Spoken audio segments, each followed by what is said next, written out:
हे what's up guys, welcome back once again. दोस्तों, क्या हो अगर आप अपनी छुट्टियां मनाने के लिए एक लोकेशन पर जाए और वहां के एक बड़े से घर को रेंट को ले, लेकिन उस घर में हो रही चीजों से अनजान हो। ये कहानी भी कुछ इसी तरह की है। कहानी की शुरुआत होती है एमा नाम की औरत जो अपने ड्राइवर केव के साथ इस रिमोट लोकेशन पर आई हुई है। उसका मानना है कि यहाँ आकर वो कुछ समय अपने पति हेनरी के साथ गुजारेगी, जिससे उन्हें अच्छा लगे और इसी दौरान 2 दिन बाद आने वाली अपनी एनिवर्सरी को भी सेलिब्रेट कर लेंगे।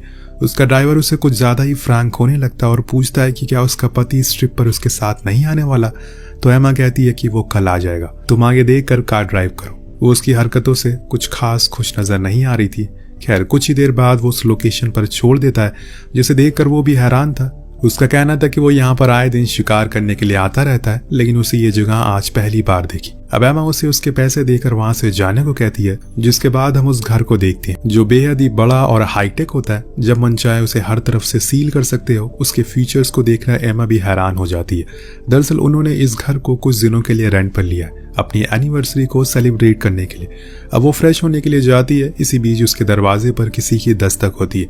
वो बाहर जाकर देखती है तो वहां पर कोई भी नहीं था सिवाय एक बुके के और एक नोट के, जो उसे लगता है कि शायद ये हेनरी ने भेजा होगा उसे ऐसे ही सरप्राइज करने के लिए। इसीलिए वो उसे लेकर अंदर आ जाती है। अब पूरे घर को लॉक करके वाइन को एंजॉय करने लगती है, पर गलती से उसे ग्लास गिर जाता है, जिसे उठाने के लिए वो नीचे झुकती है तो उसकी नजर वहां टेबल के नीचे एक लॉक पर पड़ती है, जिसे वो टच करने ही वाली होती है कि इतने में किसी आरएस नाम के बंदे का उसके पास कॉल आती है। लेकिन तभी हम देख पाते हैं कि हेनरी भी वहां पहुंच चुका है, इसीलिए वो उस कॉल को नहीं उठा पाती। पर दोस्तों, ये नाम और ये नंबर आप याद रखिएगा, काफी काम आने वाला है। अब हेनरी उसे बताता है कि उसने काम जल्दी खत्म कर दिया, इसीलिए वो समय से पहले आ गया।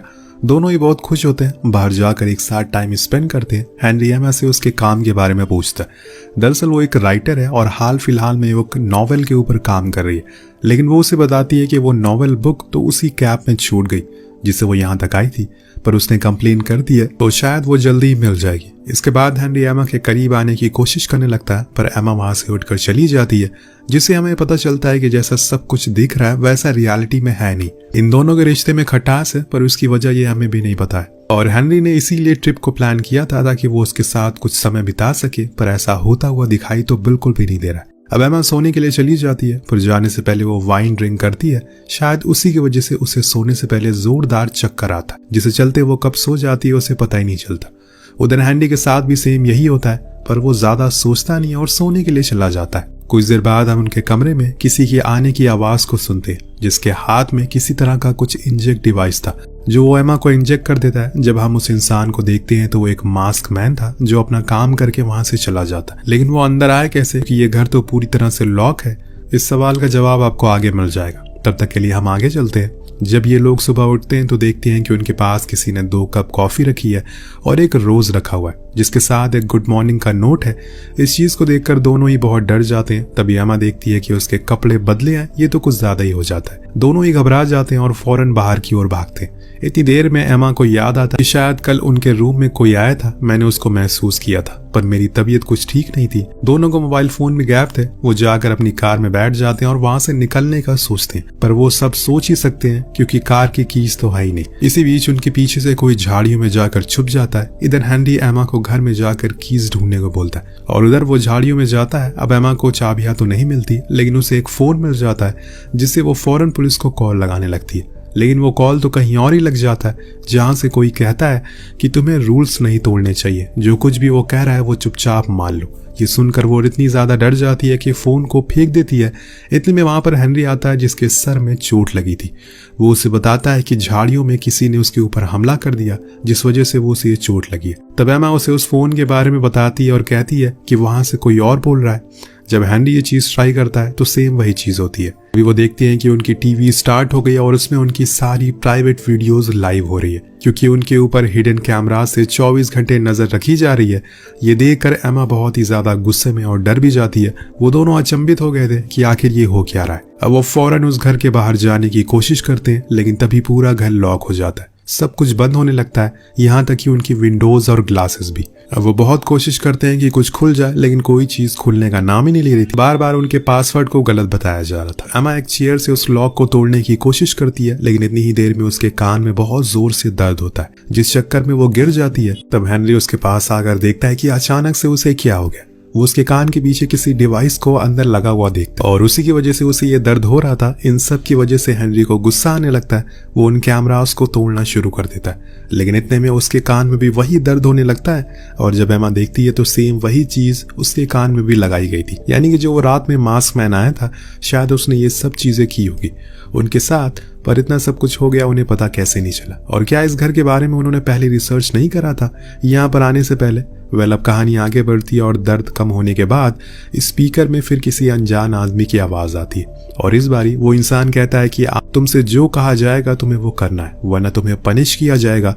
अब उन्हें उस इंसान की बातों को मानना ही पड़ता है, इसीलिए वो हाँ कर देते कि तुम लोग अपने बेडरूम में जाओ और वहां जाकर रेडी हो, क्योंकि आज तुम्हारी एनिवर्सरी है। दोनों ही चले जाते हैं, पर बीच बीच में वो स्ट्रेंजर बोलता रहता है कि उन्हें कुछ मैनर्स भी सिखाता है, जिससे कि उन दोनों के बीच की दूरियां खत्म हो जाए और एक दूसरे के साथ वो एक अच्छा टाइम स्पेंड करे। जैसे कि हेनरी से कहता है कि आज से तुम एमा के लिए गेट को खोलोगे और उसे खूब बातें करोगे। वहीं वो एमा से बोलता है कि जाकर हेनरी के लिए डिनर तैयार करो, उसकी मनपसंद की डिश बनाओ। इसी बीच वो हेनरी को उसका लैपटॉप लाने को कहता है और उसमें एक फाइल को खोलने को बोलता है और उसमें जो कुछ भी लिखा था वो उसे रीड करने को बोलता है। हेनरी इस चीज को करने से कतरा रहा था, लेकिन उसे वो करना ही पड़ता है, क्योंकि अगर उसने ये नहीं किया तो उसे क्या पनिशमेंट मिलेगी वो सोच भी नहीं सकता। इसीलिए वो पढ़ना शुरू करता है और ये चीज असल में उसकी गर्लफ्रेंड को भेजे हुए मैसेज होते हैं। जी हाँ, उसका किसी और लड़की के साथ अफेयर होता है। जब ये चीज एमा सुनती है तो वो रोने लगती है कि उसके साथ वो चीट कर रहा है और तभी उसके पास उसके लिए वक्त नहीं था।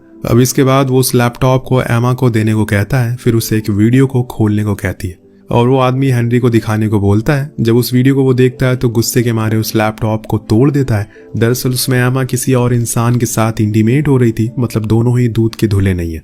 अब कोई तो है जो इन दोनों की पूरी हिस्ट्री बहुत ही अच्छे से जानता है और न जाने इन दोनों को आगे जाकर एक दूसरे के बारे में क्या क्या जानने को मिले। अब इन चीजों के बाद वो दोनों साथ में डिनर करते हैं, जहाँ पर एमा उसे माफी मांगती है जो कुछ भी उसने देखा उसके लिए, और ये भी बताती है कि उसका और रैन का कुछ भी नहीं, अब सब कुछ खत्म हो चुका है।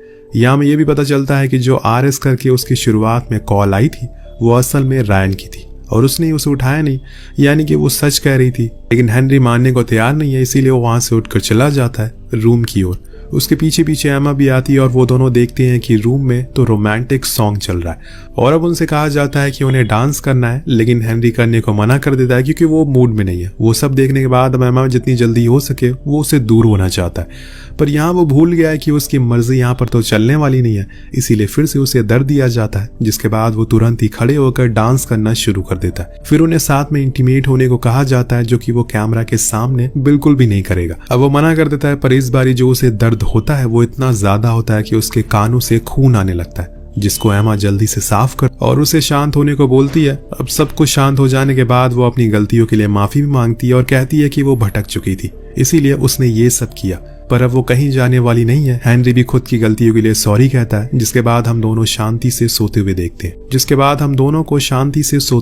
हैं जहाँ पर एमा को वही स्ट्रेंजर बता रहा होता है कि आखिर कैसे उसे खुद के रिश्ते को संभाल कर रखना है और उसे ज्यादा मजबूत बनाना है। इसी बीच उसकी आवाज कट होने लगती है और उसमें से उसे कैब ड्राइवर की आवाज आती है, जो कि उसकी बुक लेकर वापस आया था। उसकी कंप्लेन के बाद वो तुरंत ही हेनरी को उठाती है और उसे कहती है कि देखो, बाहर ड्राइवर आया है, हमें उसे मदद मांगनी चाहिए, शायद वो उसे कुछ हेल्प कर दे हमारी और पुलिस को बुला दे। इसीलिए दोनों उसे आवाज लगाने लगते हैं, लेकिन आवाज बाहर नहीं जा पाती। अब कुछ भी रिप्लाई ना मिलने की वजह से के वो डायरी रखकर जाने लगता है, पर एमा अपना दिमाग लगाती है। वो एक और फ्लैश लाइट करती है, जिसे केव देख लेता है और उसे लगता है कि शायद कोई मुसीबत में है। वो अंदर आने लगता है, लेकिन तभी एक मास्क मैन आकर उसे मार देता है और वहां से घसीटता हुआ ले जाता है। अब ये देखकर एमा बहुत ही ज्यादा डर जाती है, क्योंकि चीजें अब हद से आगे बढ़ गई थी। ये पहला मर्डर था इस घर में। वो फौरन अंदर आ जाती है, तभी उसे एहसास होता है कि जब से वो यहाँ पर आई है उन्होंने बस एक ही बंदे की आवाज सुनी है, यानी कि वो एक ही है जो उन्हें मॉनिटर कर रहा है। वो चेक करने के लिए वहां लगे कैमरास के कैप्स को हटा दे दिया और इस बारी उसे कोई भी दर्द नहीं होता, यानी कि वो अभी भी बाहर है। इसीलिए एमा उस दिन जो टेबल के नीचे से एक लॉक देखती है उसे खोलने के लिए जाती है। जब वो खुलता है तो उन्हें उसके नीचे एक खुफिया रास्ता मिलता है, जिसको देखकर दोनों ही हैरान थे। एमा को लगता है कि शायद ये बाहर की ओर खुलता होगा।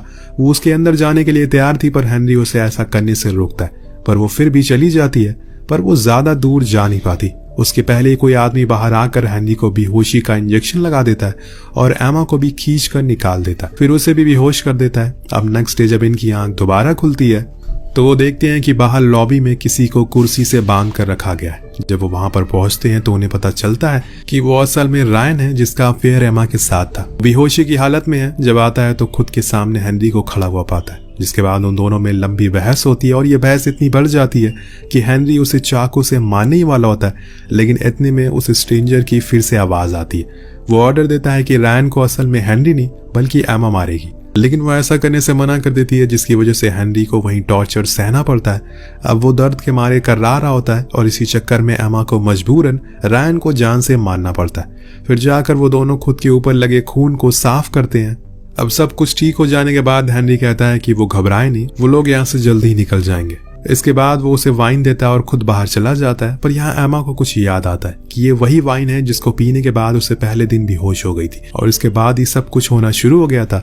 इसीलिए वो वहां लगे कैमराज में ऐसा दिखाने की कोशिश करती है कि उसने वो वाइन को पी लिया है, पर असल में उसे फेंक देती है। और कुछ देर बाद वहां वही मास्क मैन आता है जो उसे चेक करता है और फिर वहां से चला जाता है। लेकिन एमा होश में थी और वो बाहर जाकर हेनरी को आवाज लगाने लगती है। तभी उसे एक क्लोजेट से कुछ आवाजें सुनाई देती है। जब वो उसके कपड़ों को हटाती है तो वहां एक सीक्रेट रूम मिलता है, जहां पर कुछ मॉनिटर्स रखे हुए थे, जहां बैठकर वो मास्क मैन उन पर नजर रख रहा था। वहीं एक टीवी पर हम एक ऐड को चलते हुए देखते हैं जो एक ईडन ग्रुप नाम की कंपनी का था, जिसमें वो किसी भी प्रकार के बिगड़े हुए रिश्ते को ठीक करने में लोगों की मदद करते थे।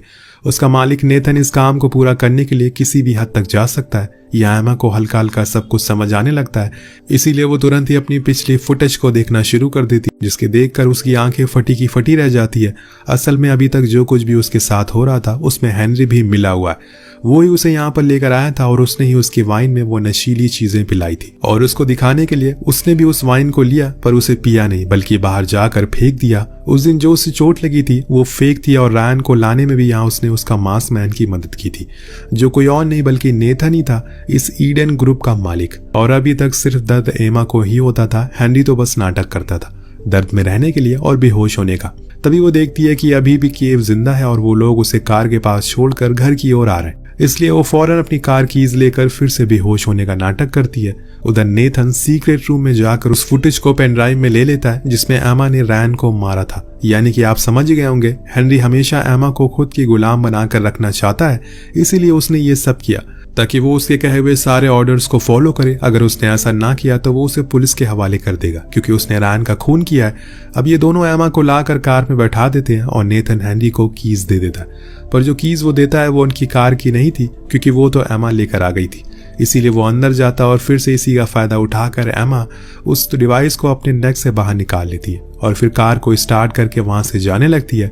लेकिन इतने में वहां पर नेथन आ जाता है और उसे मारने लगता है, जिसे भागकर वो बाहर जाने लगती है और फिर एक सही मौका देखकर उसके ऊपर पीछे से वार करती है, जिससे कि उसकी वही मौत हो जाती है।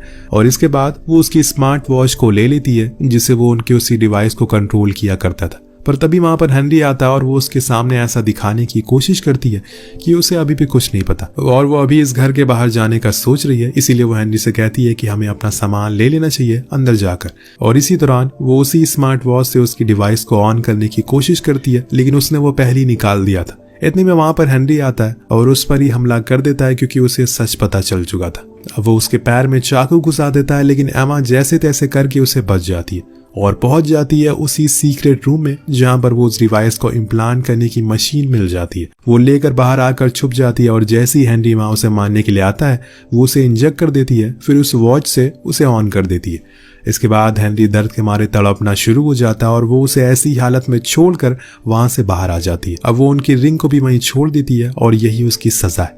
उसने रिश्ता सही करने का गलत तरीका चुन लिया था। वो कार लेकर निकल जाती है, पर बीच में उसे केव की कार दिखाई देती है जिसके अंदर वो जख्मी हालत में था, इसीलिए वो उसे अपने साथ रख लेती है और शहर की ओर आ जाती है। इसी के साथ ये कहानी यही पर अंत हो जाती है। आपको कहानी कैसी लगी नीचे कमेंट करके जरूर बताएगा। मिलते हैं अगले वीडियो में। Peace out.